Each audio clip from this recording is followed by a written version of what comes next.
चल लेता ना पैर में क्या है ये भी अच्छी दिख रहा है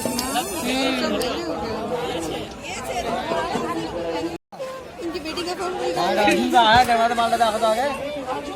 झुमका नहीं है उसका बोल रहा है उसको समझ में नहीं आता है ब्रेसलेट ले लो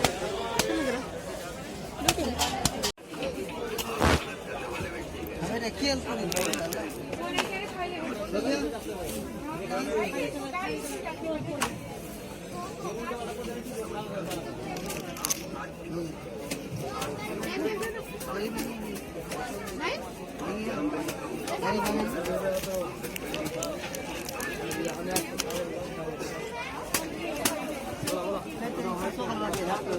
सुहागल वाला झाड़